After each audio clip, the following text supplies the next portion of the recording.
welcome to another episode of Dialogue Corner. This is episode number 11, and today we're joined by the high-profile Prof. MATADI from the Law Department and students from the Law Department as well. Thank you guys for coming. You can just shout and then everyone will hear that you're present today. So this is meant to be a conversation.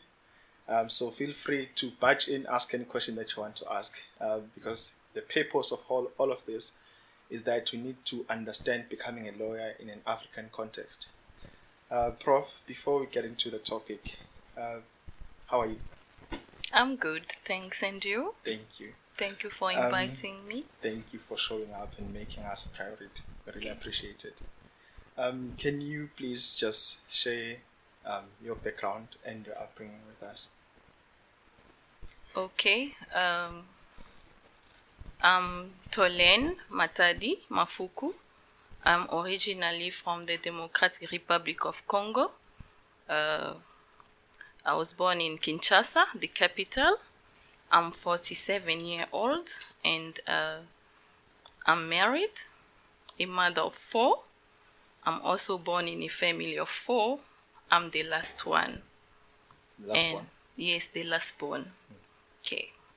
And with respect to my education, I went to a high school and matriculated in 1996. My high school name was High School for Girls, Brave Heart. So after completing my matric, then I went to a university called University William Booth. I spent 5 years there from 1997 to 2002. I've studied law for 5 years. Okay, and thereafter I came to South Africa in 2005, but I've enrolled for my master's in 2007. I spent 5 years for my master's. I've completed it in 2011, 4 years. So thereafter, I also completed my LLD at UniZulu in 2018. So yeah, that's my education. Then in terms of my working experience, after completing my degree, I work as a legal advisor in a corporation, private corporation called Idea in Action, where I was advising clients because the agency was recruiting, people were submitting their CVs if they need job. So that particular corporation was helping other industries if they are in need of people of specific position. So we collect the CVs and then we will tell them that we have engineer CVs or lecturer CVs, then they'll take it from there. Then thereafter I spent 2 years there, and then my university called me back.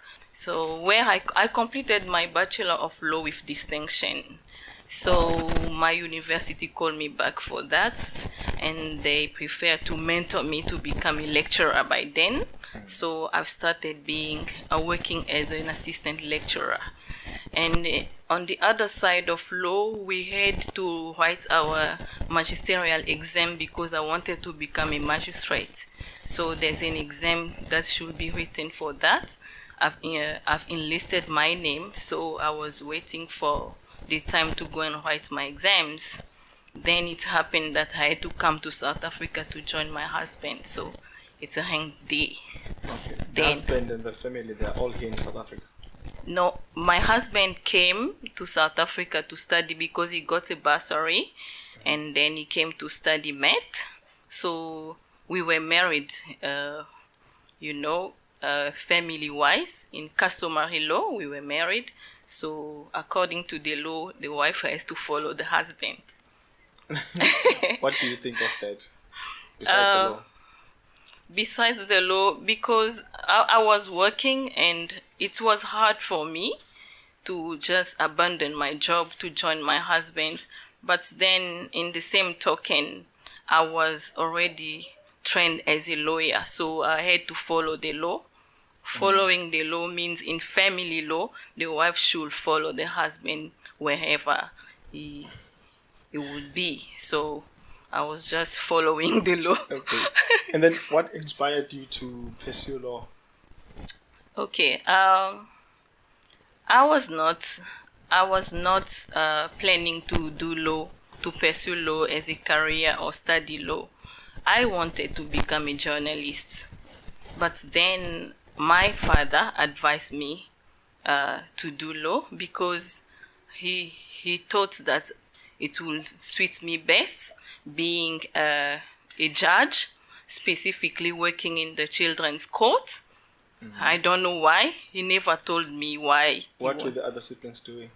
The other siblings, I had my siblings who is an accountant, and the other siblings was she didn't complete a degree, but she wanted to work for aircraft company, airlines companies, but she was not that brave, and she ended up being a model in modeling agency.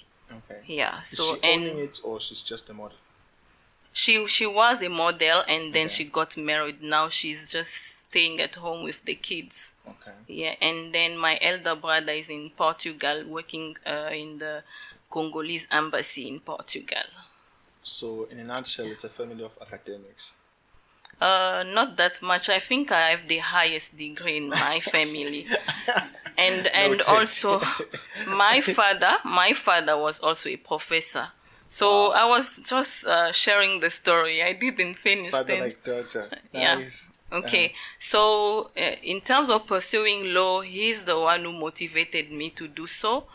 Then I ended up doing law, and my field of expertise also is child law, public law, child law, human rights, constitutional law. So it's all about people's rights. Yeah. So even my LLD topic was also related to children's rights. I'm still pursuing that. I did not reach my goal as yet. Yeah. Do you think that you found your purpose? No, not at all. Not yet, because my dream is not only to stay in academia. I will reach the goal if I work in the international organization like the UNICEF. Okay. Yeah, so UNICEF that deals with children as well at the international level. So when I work in that international organization, then I'll say that I reached the destination. But out of so many universities in South Africa, why did you select UniZulu? Okay, before even UniZulu, I've started at UKZN because my husband was studying there. But what was most appreciative at UKZN is because I completed my degree with distinction, I've studied for free at UKZN. So Wow. they waived my fees. So yeah, I've Congratulations. completed my master's there. Then I joined UniZulu because my husband got a job at UniZulu as a lecturer in math. So I ended up completing my master's without having work, because you cannot practice having a foreign LLB. That was the first requirement. And the second one, even if you have a foreign LLB, but you should be a permanent resident. But by that time, my husband had a study permit and I had an accompanying visa. So I couldn't practice law. Can we touch on the permit issue, because we had another saga Yeah. with the South African Miss what's it called? Chidima. Yeah, Chidima. Yeah. So what is it that is required for a person to become a permanent resident? Okay. In a nutshell. In a nutshell, to become a permanent resident, first you can have whatever visa that you have, and then you should at least spend 12 years in the country, and then you can then apply. But I got it via my husband. I did not apply alone. He's the one who got, first he had the study permit. Thereafter he had a critical skills permit, because my husband is so intelligent, and I love him for that. He's a professor in math. So Yes. he completed his master's here with distinction, and he was brilliant. So the institution also gave him a critical skills, which is a visa as well, because he's a mathematician and he's a doctor in mathematics. So with that critical skills, it's the same visa that's included the entire family, myself and the kids as well. We have that critical visa. It's with that visa also that we got the permanent residence. So your personal view out of the whole situation, do you think that she qualifies as a resident, South African resident? Okay, Chidima, as far as I know, she was born in South Africa. Yes. But then it happens that the parents are not from South Africa after investigation. But as a child, she did not know all these issues. Oh, okay. But in South Africa, because in terms of the citizenship, we have two rules that depends on each country. We have the jus soli and jus sanguini. So in jus sanguini, it means that if you are born from a parent who is a South African, automatically you will get the citizenship. Yeah. And then with the jus soli, if you are born in a country, then you get the citizenship of that particular country.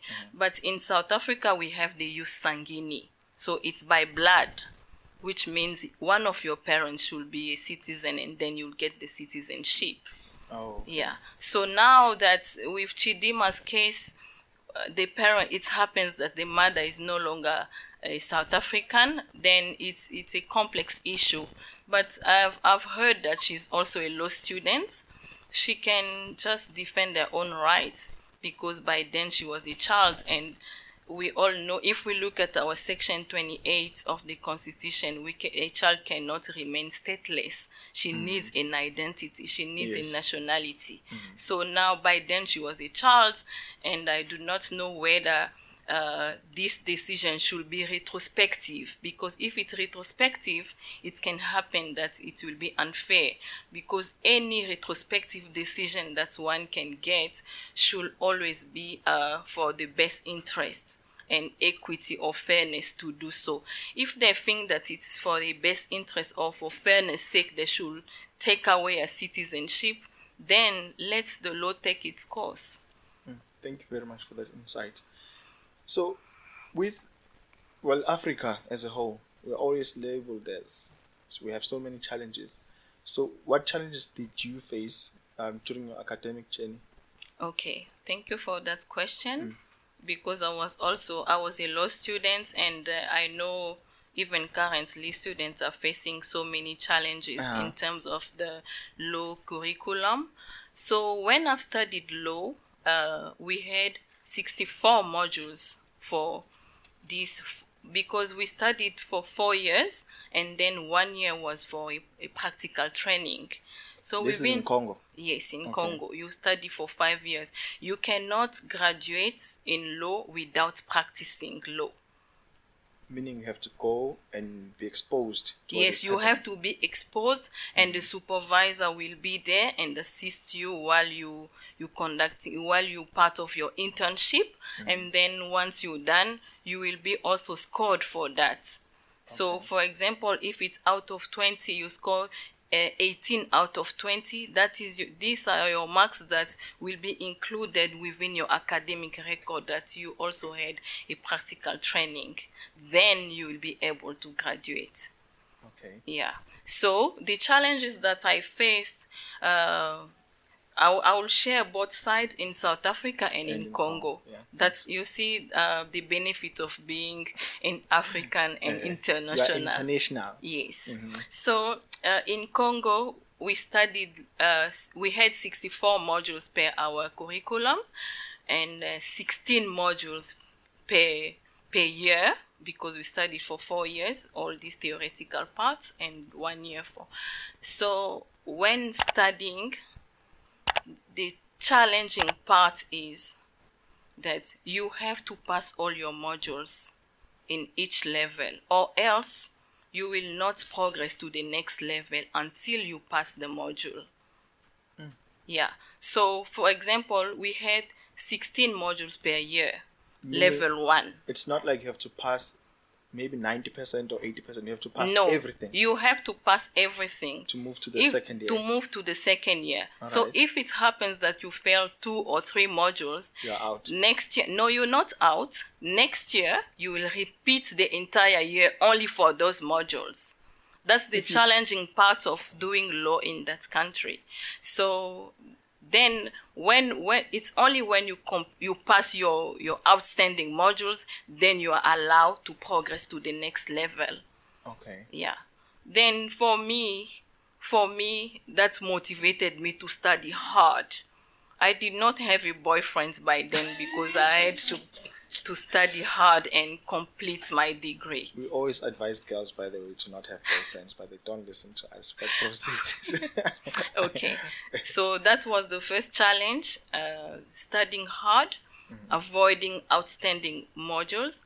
And then the second challenge there was the textbooks. We were taught by professors only. And those professors had their own textbooks. And it was compulsory to have their books. And there was a specific scarce in terms of education in Congo. The same professors that were teaching us were all over. So sometimes they do not come and engage with the students. For consultation. Yeah, you rely only on the book. So you have to buy those books. So financial constraint was also one of the issues. The books were expensive and they were sold by the professors themselves. You have to go to his office and buy the book, then your name will be written there. You see, so if you do not purchase a book, it's also, a window to failure. Yeah. So the same professors, unlike South Africa, were teaching all over the place. So, for example, if I'm a professor here at UniZulu, I'm also allowed to teach at VET or Johannesburg or Rhodes University. So when we talk about constitutional law professor at UniZulu, it's the same professor all over. So that's how they were proud of themselves and then selling those books because it was carrying their names all over the entire country. Yeah. That was the challenge there. On the other side of South Africa, when I came to South Africa, I studied basic English at school, in high school, as a subject. So I have to pursue my master's, and then the language was a barrier for me because I enrolled for master's in coursework. Then I had 4 modules to complete and then the mini dissertation. So studying those 4 modules coming from a French background because French was the medium instruction language. Everything was done in French. By the way, I appreciate South Africa and I learned something in South Africa where you have to value your language as your local language. Back home, if you do not speak French, it means that you are coming from a poor family and you are also illiterate. But people here value their language. You see, you speak isiZulu and then you are confident speaking your local language wherever you go. And I do appreciate that. It's what we missed back then. So I was pleased to speak and learn French and all over. Then when I came to South Africa, it was difficult for me to study in English. That was a barrier.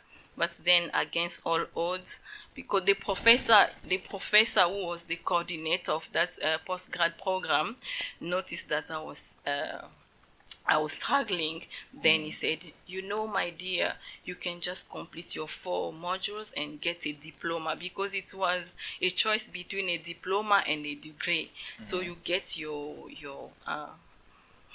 diploma and just go and search and look for a job.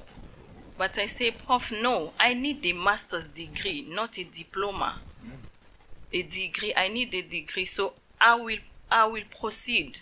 So I had to write my dissertation, and I studied hard, yes, in English. I studied very hard in my life, and I scored 74 for the dissertation. Unfortunately, I couldn't get a distinction in master's because of my coursework where I was struggling writing exams.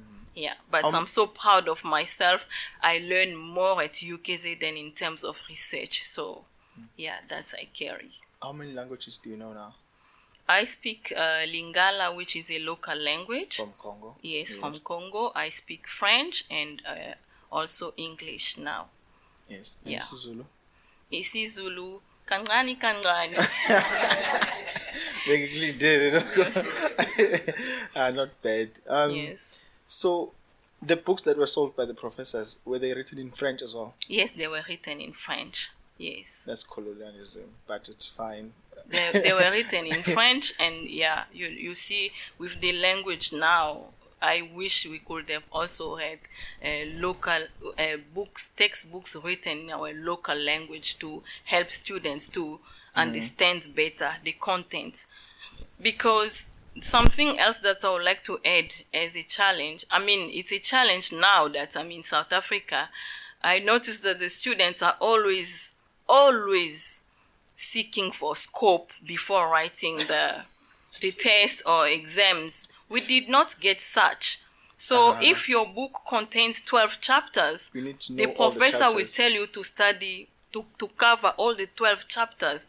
But maybe they will only ask 4 chapters in the exams. Out of the 12. Out of the 12s. So it was difficult as well. Is that not standardized testing where people just study to pass? Hence, they're asking for the scope. Does that not limit their understanding of the whole work? I truly believe that it's limiting the understanding of the students, giving them the scope. Yes. You know, if you are asked to cover like 12 chapters, you will have a broad knowledge of your entire content. So if you are only asked to study 4 chapters, they easily forget the rest of the contents of a focus on the module. 4. Yes, and yeah, I think that should be revised. Yeah, it should. So how would you define a lawyer that is ready for the work environment? Okay. First, let me share my own experience as becoming a lawyer. I didn't get much exposure due to the fact that I have to move from Congo to South Africa. I have to move from Congo to South Africa, but in my 12 months of practical training, I had an opportunity to work as an intern in the prosecutor's office. I also had an opportunity to work as an intern in the magistrate's courts. Yeah, so that was my experience as becoming a lawyer on both sides of the bench and also on the side of the bar. What one has to do is to keep abreast with the new developments. You should know the law. The extensive knowledge of law is required because it's a lifelong learning. You should keep abreast to know what is going on in your field of expertise. That's the first one. We do not have a completely done lawyer or a perfect lawyer because it's a lifelong learning process. You learn every day. But there are skills that are needed. For example, communication skills, we need that. An extensive knowledge of the law, we need that. Argumentative skills. One, you have to be able to argue. Negotiation skills, you need that. Time management, you also need that as a lawyer. Yeah. Okay. And also our ethic and professional conduct. You have to behave yourself with integrity, honesty, transparency. These are the ethics part of the profession. Okay. The exposure in the 5th year, what did it entail? The practicals. What did it have? Like, what were you supposed to do? In the practical Yes. part, okay, it depends. It depends on what one would like to become, because when you enroll for your law program, you know yourself. You have an idea whether you'll work for the public sector or private sector. Okay. Okay, so if you work, for example, in a private sector, then one will prefer to use that 1 year in the corporation or industries, and then work as a legal advisor in the company and assist them in legal matters. Then once you complete your degree, then you can go straight and start working as a legal advisor. So it depends on the goal that one has. And if you're targeting the public sector, then within your 1 year of practical training, you either choose to go to court or in the prosecutor's offices to work. Yeah. Would you advise that maybe we need to edit on the curriculum for students currently? I think it's the best way of doing it. Students need to balance the theoretical part with the practical part. It provides a better understanding of the law. You know, we're talking about case laws and all this, but you know, when they see the tangible evidence that this is what is being done, this is how you draft a contract, this is the pleadings, these are what you need, they see it in practice, and it helps, you know, with their learning style. It helps them to grasp the concept easily than waiting for 4 years, first studying more theories, and then later on you proceed to serve articles. So integrating the practical training within the curriculum will be the best way of doing it. And I think with the South African system, we will start producing geniuses. Yes. Okay. Geniuses. So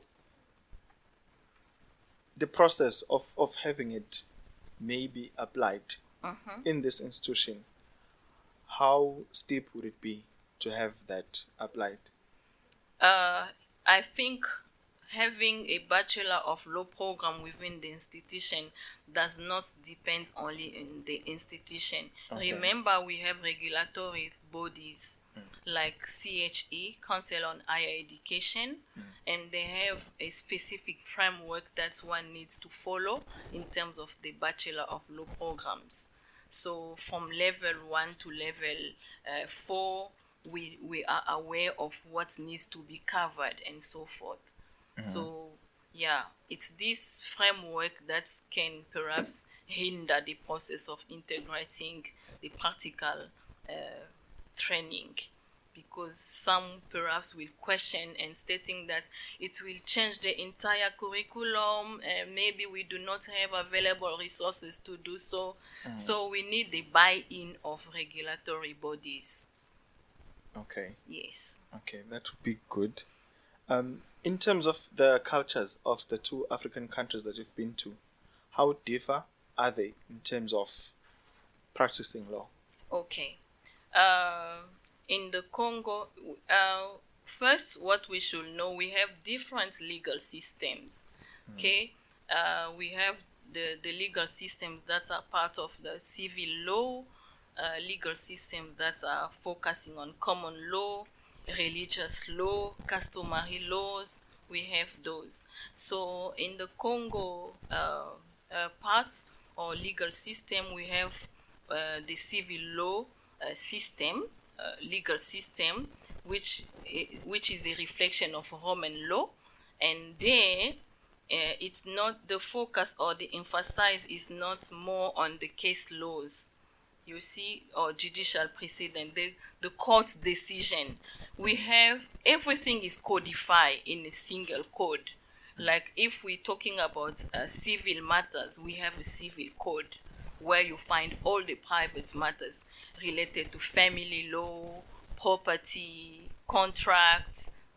These are part of civil law. And we have another code for criminal matters. So it's called the penal code. So any matter related to any criminal matter, you will find the law there in that particular code. So we say the law is codified. And then in South Africa, it's another story. First, we have the hybrid legal system, we have customary law on one hand, we have Roman Dutch law and English law. So the focus is more on the common law legal system, where we focus more on the judicial precedents. So the court's decisions are playing a huge role, even when it comes to adjudicating matters. The judge is deciding they will rely on other cases which are similar to the matters at hand. Yeah. So the difference between the Congolese legal system, it's a codified, and then the South African is an uncodified legal system where you find law in piece of legislation and also the court's decisions. You have practiced in the court? Where? In Congo? Yes. In Congo, I only practiced for 6 months, as I said, when I spent my practical training. Yeah. But I was waiting for the exam to become a magistrate, so I was prepared for that. Okay. Yeah. Do you have any case that you have taken? Yes. Not personal. You can, as an intern, you cannot sit and decide alone. But there's a case that we're sitting with. We decide together with the magistrates on what will apply to that particular case. It was a case of Mrs. Mbete versus Mrs. Kintelu. I do not forget that particular case because it was a witchcraft matter. And how do you prove that?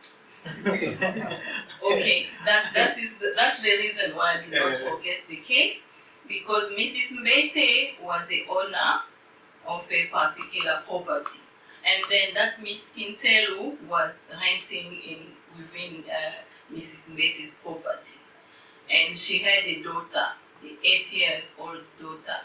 So the daughter was considering Mrs. Mbete as grandma. Yeah. So most of the time she was going to grandma just to play and stay there because she was giving her much affection.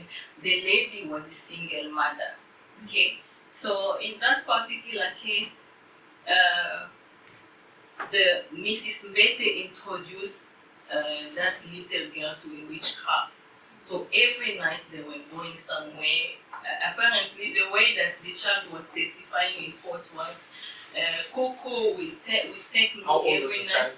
8.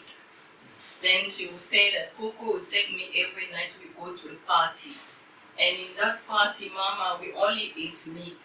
Now it's my turn to bring meat as well. That was the issue. It was the girl's turn to bring meat. Coco said that I should bring meat, but that meat should be you, Mama. Then that was the clash between the tenants and the owner of the house, because now you bewitch my child and you want to kill me as well.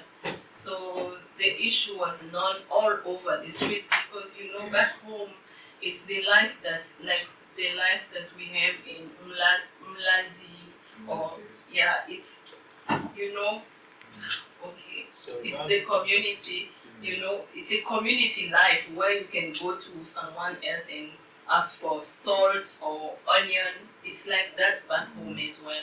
It's not where you are hidden in your own property and you lock the doors, you do not talk to the neighbors. That is not the culture. So within that particular culture, Mrs. Mbete had 3 beautiful daughters that were known in the street, like beautiful daughters having money and going out with men, wealthy men.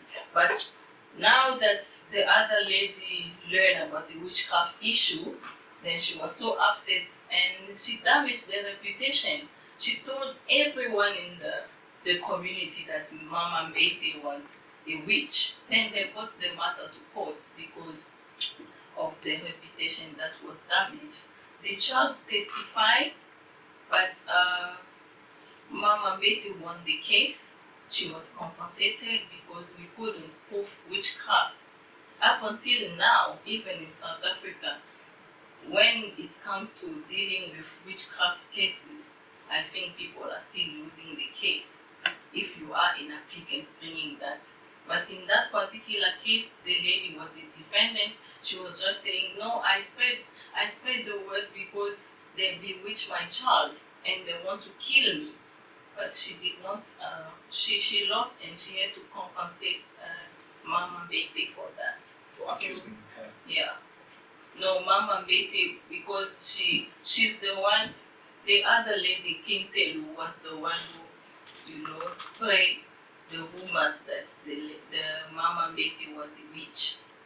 Yeah. Okay. Now that you mentioned that, it brings me to a different topic. In terms of education, so normally when you ask about education, people assume that you're referring to the classroom education. Do you think that is not somehow related to the level of education, because people do not know what will work in court and what will not? Does it not speak to the level of education that one has In terms of understanding what will be required in law to win a case? in terms of winning the case, you see, it is always stated that he who alleges must prove. Yes. When dealing with court cases, it's a matter of proof, having evidence, and how arguing about what you have to win the case. So the level of education that you're talking about, is it within the lawyers or the non-lawyers that we call them the lay persons? The laymen.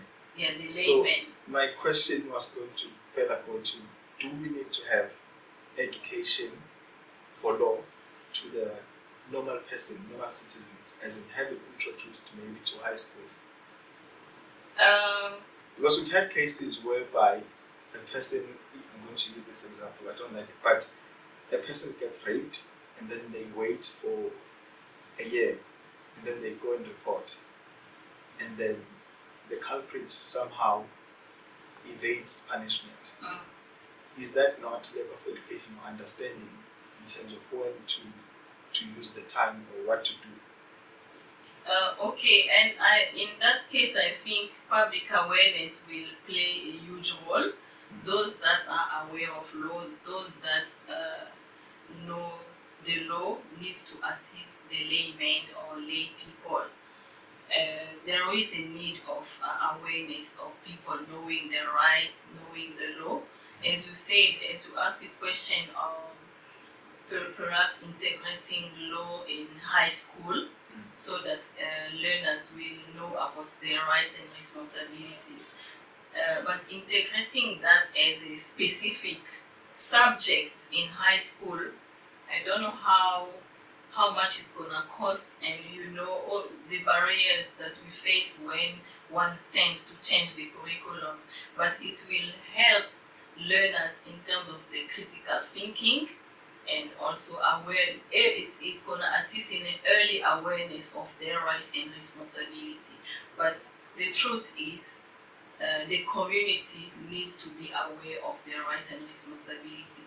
There's so much illiteracy in terms of the constitution. That's why you could see that people are taking law into their own hands, sometimes killing people or attacking people. These are a violation of human rights. But then, had they known or had they been aware of what human rights entails, they could have done that. Yeah. Do you think that we have a fair system? A fair legal system? Yeah. In South Africa, you mean, or in Africa? South Africa. Okay. I think if you mean Africa, it depends on the context. Okay. What perhaps is fair in South Africa will be unfair in Congo, for example. I can tell you about the independence of the judiciary. The judiciary in Congo are not that independent. There is so much political interference. So when adjudicating the matters, specifically of those high-profile people, one has to be very careful. And also, in terms of access to justice, for example, people are staying so far that they could not afford to come to court and bring their matters even into the police station for the starting points. It's difficult for them. So talking about fairness depends on the context and the country. In South Africa, if we have to compare countries, in South Africa there is a little bit of fairness in terms of for example, access to justice, and people also getting relief on the matters that they're bringing to court. For example, you have a case and then you win the case, although it takes long to adjudicate matters due perhaps to the collection of evidence, but there is a partial fairness in the judicial system in South Africa. Let me take you back. You mentioned that you passed with distinction. So I, for one, I do not believe that you should congratulate a person on the outcome, but the process. So please just take us through the process, the thing that you had to avoid and sacrifice for you to reach that pass mark. Okay. I have to sacrifice the party. The party. Unfortunately, I should have said it off. Apologies for that. As I said, back home, we also grew up in a family of many people staying together, like cousins, nephew, nieces. All of us were together. We had like several ladies within the yard, and all of them were distracted, if I may say so. I was so different. I was focusing on my studies because I know what I was targeting. So it requires a lot of sacrifice, studying a lot, avoiding these parties and spending time with your books. What else did I do? Interacting with professors as well. And I think... Not asking for a scope. No, not asking for a scope. And we also had tutors. I was also interacting with them to know more about the law. Yeah, I think that's what's helped me along the process. And this will go on TV. There's something else that I want to use. I also use my face being beautiful. So I always advise my students, specifically female students, that you should target the smart boys. You see, my husband is very smart. You should target smart boys in class, be their friend, work with them, not in a bad way. You know that there's no relationship here. We only working together. That is dangerous. We're working together, so I know what to tackle during exams and tests. Yeah. So group work, Yes. self-study, group work, self-study, interaction or consultation with professors and tutors. These 4 factors assisted me. Okay. Yeah. Let me try and help boys, because boys are stupid. We are stupid. Yeah. So if a beautiful lady approaches us and then like, can I work with you or stand with you? We do not think about the actual school. Yes. So maybe group works would be better. Yes. So just group work, because if it's just going to be one-on-one sessions, assumptions would be there. So that is not good. Yeah. For us. I agree with you. Okay, before we close, may you please just recommend 3 books for us that will somehow have developed or build a positive mindset and personal development. But guys, do you have any questions before we get to this part?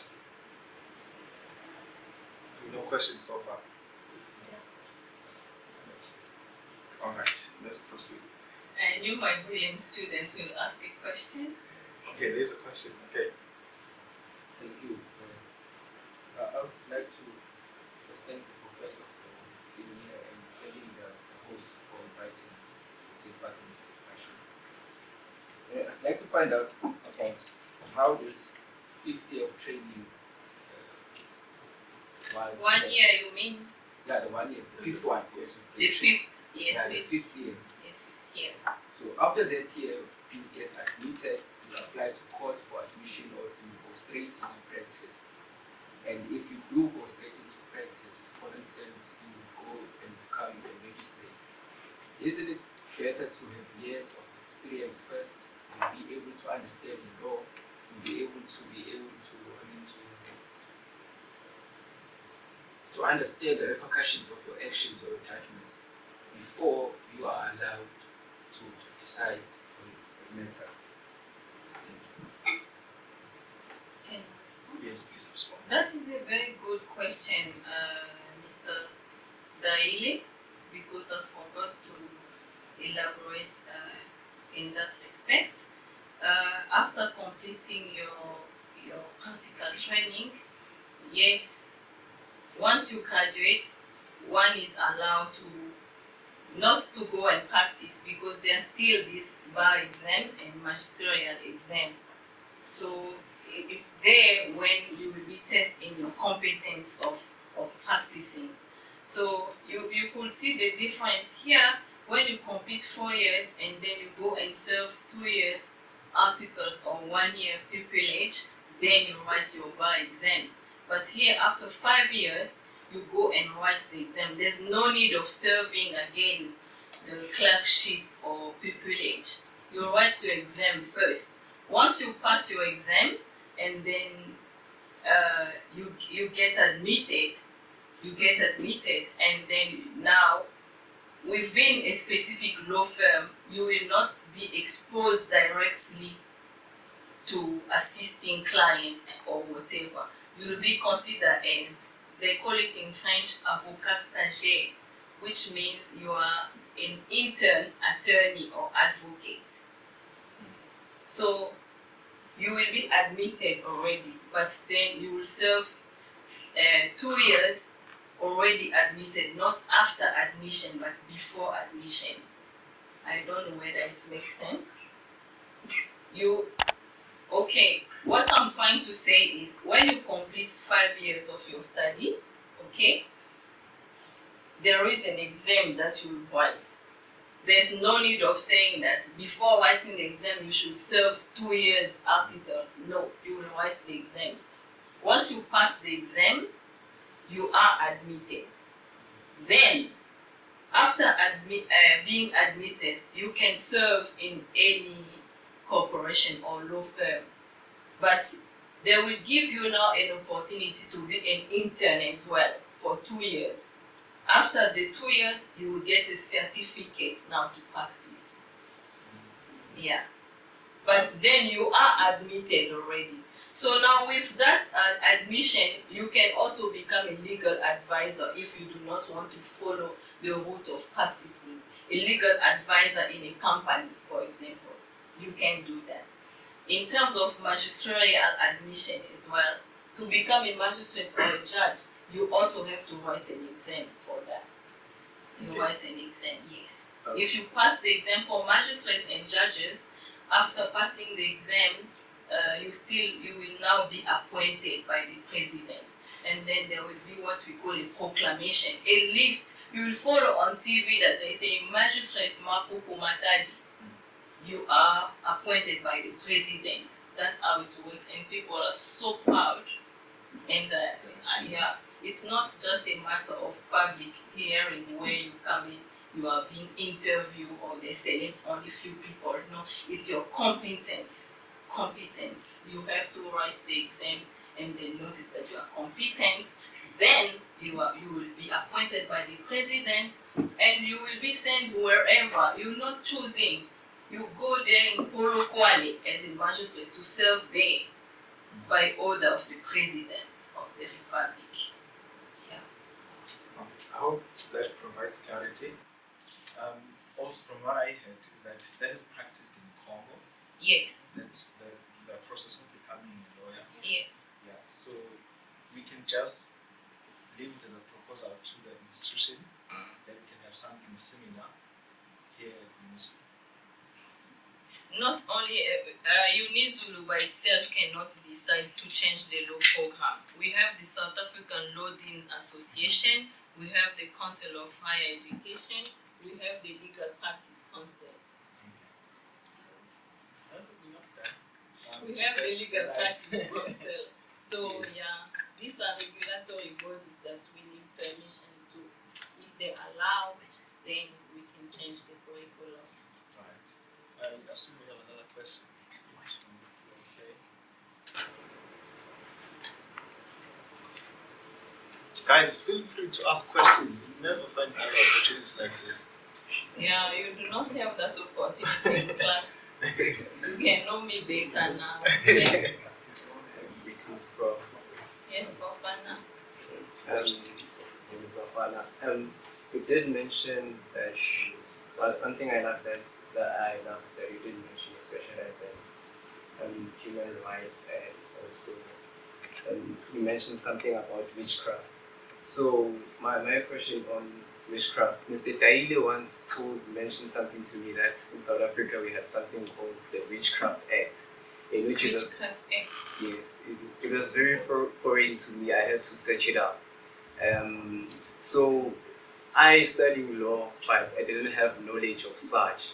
Do you feel like in the South African context, is there a need to further develop our law in terms of customary law, in fitting the curriculum in the things we go through as South Africans, just as the Witchcraft Act? Yes. Okay, as can I respond Yes, to this please with respond. permission? Okay, and I do appreciate that. As I said, being part of the legal profession is a lifelong learning process. And I was wondering about the witchcraft issue, only to learn from my students that we have a witchcraft act. If there is a witchcraft act, then it should be also applied when there is witchcraft matters in court.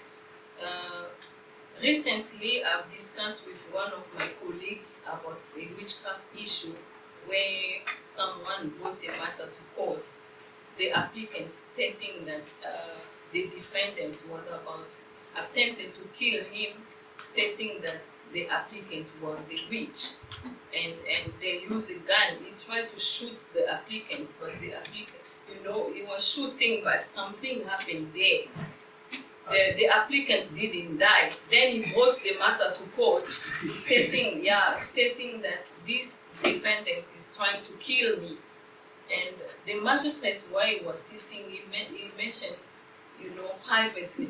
Of course, the defendant, the applicant won the case because he was the victim in that particular matter. He was the one that was shot.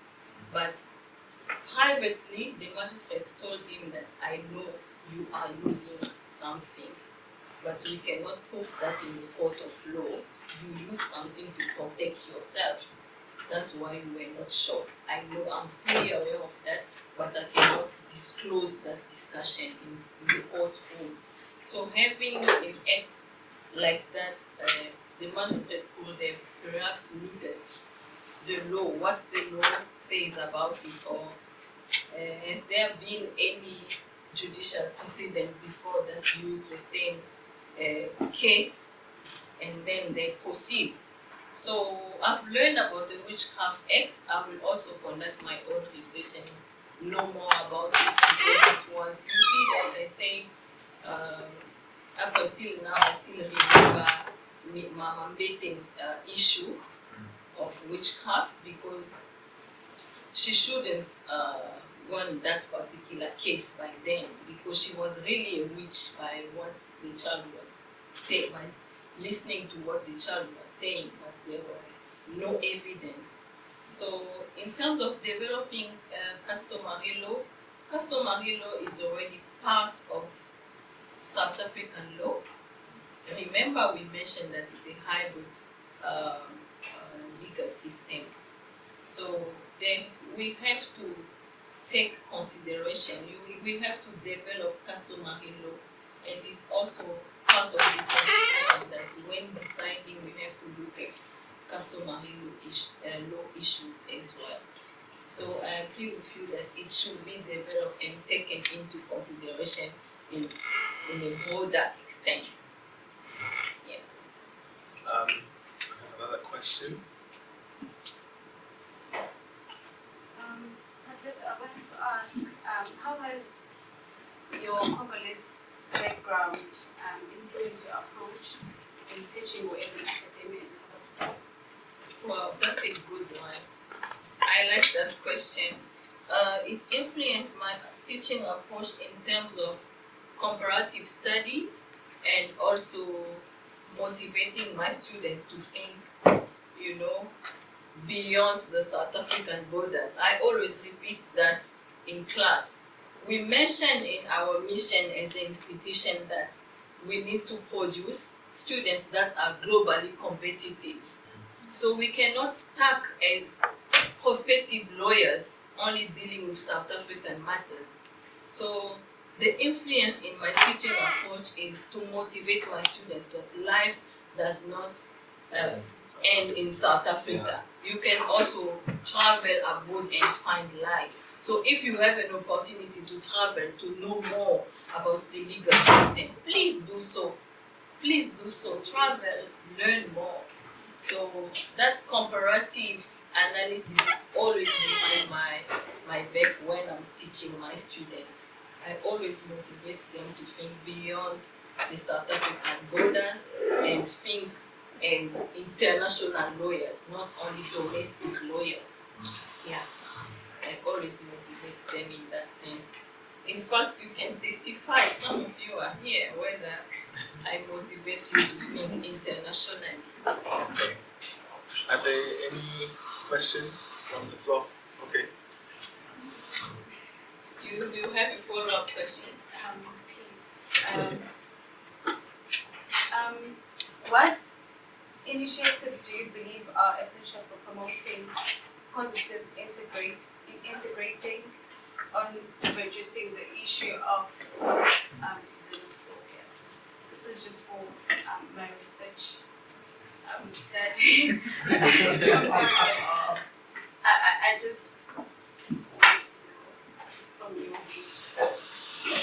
Okay. There was another question. Shall I respond to this first? Yes, let's respond to it first. Okay. In terms of the issue of xenophobia, I think I've mentioned something earlier on about the illiteracy of the Constitution. So there is a need of public awareness, like a huge need of public awareness. Ladies and gentlemen, you have this particular responsibility or duty to educate the population, because I think political actors are using this opportunity to victimize the weak or the minority. It's the same tactics that was used back then, like in apartheid, where the minority were oppressed. So now it's just a game that changed.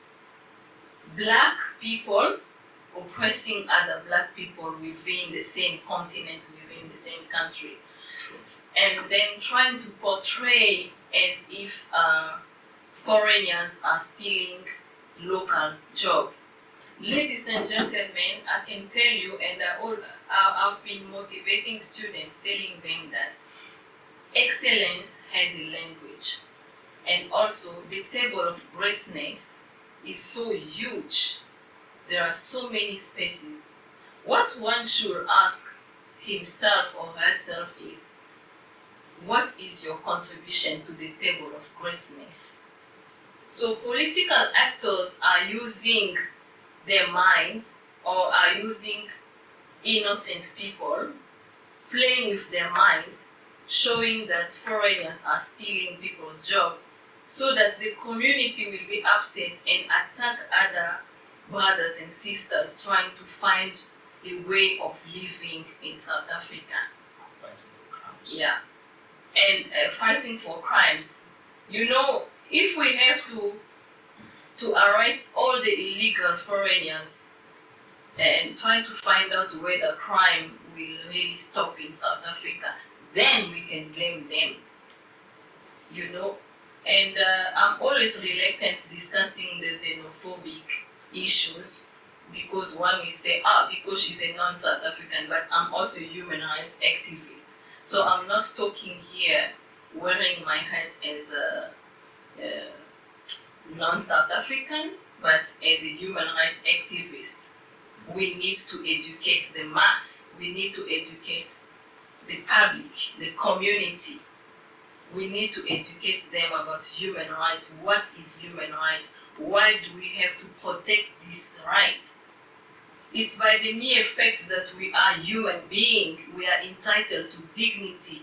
And that is not only in South Africa, all over the world. We are entitled to these rights. You will be protected even if you travel to Botswana or wherever. So it's this constitutional illiteracy that is leading people to such violence. We need to educate people. We have a huge role to play, ladies and gentlemen, as prospective lawyers. Whenever you are given an opportunity, please educate the community. We have a Child Protection Act in Congo and Children's Act in South Africa. There is a specific law that protects children in Congo, but there is a huge impunity in terms of the protection of children's rights. So first, let us start with the difference between the South African legal system and the Congolese legal system. Perhaps the similarity and the difference. The similarities first. The Constitution is the supreme law of the country in South Africa. Same in the DRC. The Constitution is also the supreme law of the country. South Africa has a hybrid legal system with legislation all over and the Constitution. In Congo, we have a codified law. As I said, we have code, civil, penal code, and military code when they're dealing with military issues. And apart from that, as you said, this particular act that we have, Children's Protection Act, was passed due to the fact that the Congo DRC also signed or ratified the Convention on the Rights of the Child. And Congo is a monist system. I remember, I don't know whether you recall when I taught monist and dualist system, what we mean by that. If a country signs or ratifies a convention, if you're a monist system, directly that convention will be applicable to your country. But if you are a dual system, you need to find a way of promulgating that particular law, or pass this particular law in your country and it becomes the law of the country. So because the Congo is a monist dual system, they couldn't automatically apply the Convention on the Rights of the Child that we are using an international treaty. So finding a way of domesticating that particular law, we had the Child Protection Act. But the implementation part of this Child Protection Act is a problem. It's a problem. There are serious violations of human rights in Congo. Serious violation of human rights. Yeah. Sometimes these international organizations are portraying as if they are assisting, but since 2001, it has been more than 2 decades that there are serious violation of human rights in Congo, and only few are talking about it. Thank you. Yeah. PROF, Yes, sir. as you have mentioned that you completed your LLB degree with cum laude in DRC, and you moved to SA to do your master's in music. And so, what I would like to know is that what challenges did you face as a South African postgrad student that you did not face while you were doing your LLB in DRC? And what changes did you have to make in terms of studying, like picking up the transition from South African law and DRC law? Thank you so much for that question. As I mentioned earlier, in terms of the challenges that I faced was only related to the curriculum because we had 64 modules for the entire program. But when I came to South Africa and enrolled for my master's, I've mentioned that I only faced a challenge in terms of language. The language barrier was the only challenge that I faced because I found resources that were available for me to study. And I say, had I studied in that time in this country, I would have been so far, scored so much in terms of my marks, because the resources were available. But the mere fact that you are a student, you are entitled to the library where you can find the law and everything. But understanding that law, I have to first translate in French and then back in English. Oh, they say so. Yeah, that was the only challenge. But the resources were available for me to study comfortably and then pass the module. And also, professors were available for consultation. Imagine going over and over consulting a professor, and then the professor was even tired. He gave up on me saying that, you know what, just get the diploma and get out. Yeah. Okay. Yeah. So that was the only challenge. Can this be the last question? Because I think we've run out of batteries from camera and the lights now. So, okay, close my phone. To close off, sorry to bring this question again, but it's still on witchcraft. I'm really interested in this. Yeah. So I had a loose question in which you couldn't get answered, but I'm only remembering now. So with regards to human rights, so if I'm facing something which is related to witchcraft, but we have a legislation which is passed in SA and it hasn't been amended nor repealed, it's just there. So if it can be applied in court, doesn't that necessarily infringe my rights? Because I believe in witchcraft and I'm taking it to court, but it can't be proved or anything, so it doesn't help me because I have a certain belief in that thing, but the law doesn't accommodate my beliefs. So is there anything that could be done in the context of human rights? I didn't quite get your question well. In terms of the witchcraft and the courts, who's bringing the matter to court? You are a witch and then you want your rights to be protected, or you are a victim. No, it's a scenario. It's a scenario. Okay, let us just give it discuss like a scenario, then we know what to do. Yeah. Okay. So what is the scenario here? A person who is a witch and practicing that, then and people have noticed that he is a witch, and then they try to kill him or violate his rights, and then what's the court will do in that regard? Yes. So let's make it in the scenario of the victim. It's not just the witch can bring it to court too. But if I believe someone is bewitching me, how can I take it to court to say that I can't progress in life, or the person tried to kill me with whatever medicine they were trying to use? So how can we prove that? And if I can't take it to court, doesn't that mean my rights are infringed? Because I believe that that person is bewitching me. But if I take it to court and then the judges can't prove that and they don't rule in my favor, that means my rights are infringed. Well, that's what I believe. I don't know. Okay, no, perhaps I get what you're saying. In that regard, I can mention that there's still a gap in law.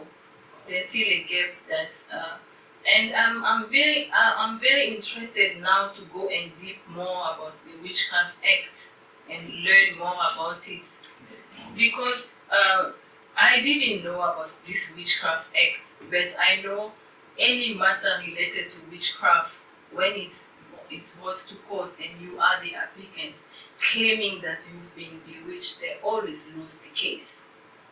they lose the case. So it means there's a gap and we need to work on this gap. Perhaps trying to find out, we may have witchcraft acts, but what is the content of that act? Because people keep losing the legal battle in that regard. Is it not because maybe we are approaching the African problems using the Western approach? That could be also the case. That is where you mentioned that we perhaps need to develop or give much importance, much relevance to customary law, because customary law is there, but somehow it's also neglected. That is now where we have to include our African context. And now University of Zululand is working according to that with the African nodes. Node of African thought. The node of African thoughts, yes, along the line. So it is relevant to give much importance to customary law. That will now sort the issue of witchcraft. But still, I want to dig deep with the witchcraft act. Yeah, then that will help me. Okay. Yeah. Now, thank you very much, Prof, for spending time with us today. We really appreciate it. You asked about the books. I only have Yes. two. You only have two, Yeah. please. Okay. For female students only, because it's also part of my belief. I'm a Christian, so there is a book to keep a positive mind or to balance your life, because it's not easy to be a wife, a mother, a lecturer, a HOD who's fighting with the law student council. So sometimes you need to balance your life, and there is a book written by Stormy or Martian called The Power of a Praying Mom. So The Power of a Praying Mom, if you look at this book, that will help you a lot to balance your academic, married life and social life or family life. And then the second book is an interesting book that I'm busy reading now. It's written Surrounded by Vampires. So the reason why I'm reading that book, I've noticed that being part of the leadership, we are surrounded by toxic people. One can wake up and come to work with a positive mind.